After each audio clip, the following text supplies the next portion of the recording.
Hi everyone, my name is Brian Lindow. I'm a high school chemistry teacher at Olentangy Liberty in Powell, Ohio. I'm here to show you around my website that gives you the thematic unit I created for EDCI 522 at Ashland University. Um, First, we'll start here on my homepage. Scroll down, you'll see a quick description. This unit here will be covering covalent bonding. We focus a lot on the state chemistry curriculum, um, along with the P21 framework and your NETS standards that we looked at throughout the course.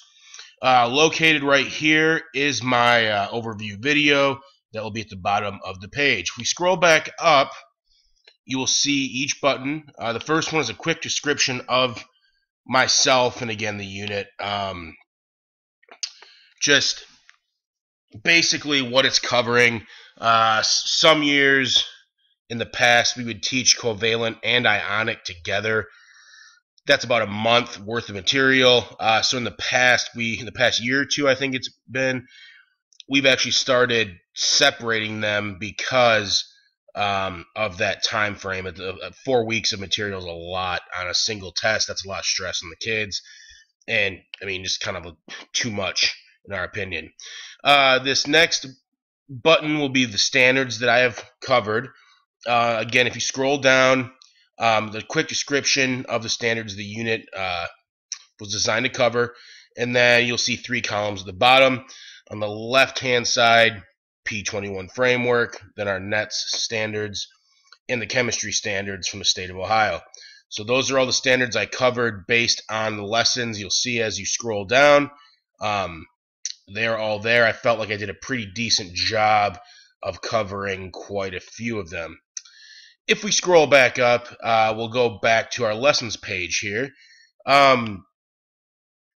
Nothing too pretty. I didn't include much of a description just because the other previous pages had pretty much described what they cover, the standards that are involved in all of that. If you click on any of these documents, the lesson obviously will come up. In each lesson, I have essentially standards for each one, which are also located on the standards page that I previously showed you, a measurable goal, materials, procedures, and an assessment. You'll notice my procedures aren't extremely detailed. When it comes to a lot of these online tutorials, videos, and simulations that I used, a good majority of the class will be used to basically get through it. So, for instance, this PBS Learning Media, if I recall, had 38 total tutorial slides. It was actually really interactive. It was really cool. The majority of time in class that day with a partner is 30-40 minutes. That's almost the entire class period, as each of my classes is only 45 minutes long. So there's not a whole lot of breakdown because a lot of it is going to be get your partner, get a computer and get moving, because we need to discuss obviously what is going on. So that's why there's no actual time breakdowns, especially when it comes to these online things.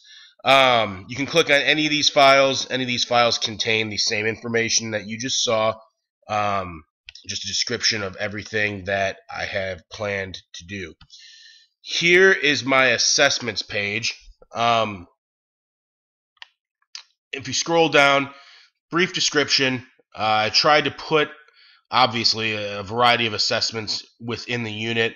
Some is homework, some's classwork. There's some formative quizzes. There's some summative quizzes. There's student individual whiteboard work, which is a very good formative check on learning as well. Each of those is listed below, what exactly it is and how it will be utilized. And again, you'll see throughout this some different things. Lesson 2 will have a formative quiz using clickers. I'm not sure if you guys have class clickers, but they're an awesome resource. You can actually record, it will record data for you. It can tell you who got what wrong without having to actually tell that kid in front of the whole class. It'll record all kinds of stuff. So that's something that we're looking at doing. And then there's some other quizzes, paper quizzes, nothing crazy beyond that. Also, when looking at these assessments and these lessons, this does go pretty quickly. You're going to see in my last couple slides here that I am looking at maybe throwing in a day or two when I implement this just to get some practice in. But anyway, here's my technology page under the More tab. When you scroll down again, it just lists all the different types of technology I have used in this lesson.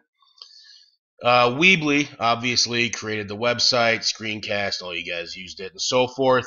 A couple ones I did want to point out down here, a little more, pertinent to the actual chemistry part.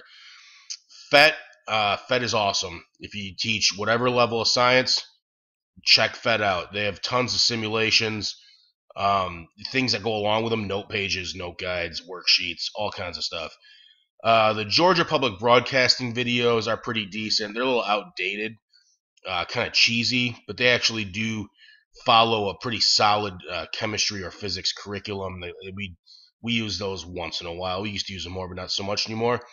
And then Khan Academy, which I know you guys probably already have heard of, great resource, especially if kids need extra work. They're not understanding something. They want to go home and look more in depth at it or try to teach themselves, maybe hear it in a different point of view. Khan Academy is great. That's just an awesome resource as well. Okay, we're going to scroll back up here. I'll go over to my last page, or my last two pages, excuse me. The peer review survey obviously is located here. Once you guys check out my website, go ahead, fill out this quick survey. It'll record your response. Be nice. Just kidding. Give me whatever suggestions you have. I'm open to anything. Obviously, I'd like to continue to make this better. So whatever you guys got for me, I'm ready. Finally, our implementations and reflections page.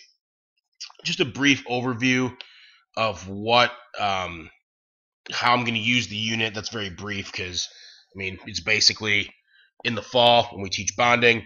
I'm going to try to use it as I wrote it. I don't really want to change it because I want to see how it goes. You will see I may have to throw in a few days for practice. It does move pretty quickly. Covalent bonding tends to be easier than ionic bonding due to the naming portion being more simple. But you know how it is. You might get in and do a few things, and then all of a sudden you're going, oh man, we need some more remediation, some more practice. So when I implement it, I may have to add a day or two within there just to practice some things. Then you'll also see my reflections. I felt like this course was actually very helpful to me. I was very apprehensive about this type of thing, creating a website, and it's a very large undertaking, which you guys know as well. But I actually feel pretty good about doing it, and just knowing, I guess, the confidence level in me went up a lot, knowing that I can. I think part of that's also being on summer break, as you guys know as well. Once school year starts, you get rolling, and it's hard to find time for things like this. But getting that under your belt and knowing that how to approach it and how to go about it, that takes a lot of that guesswork out of it. So there is my website. I hope you guys enjoy it. Nothing too crazy. Oops. And I look forward to hearing your feedback regarding it. Thank you, and have a great day.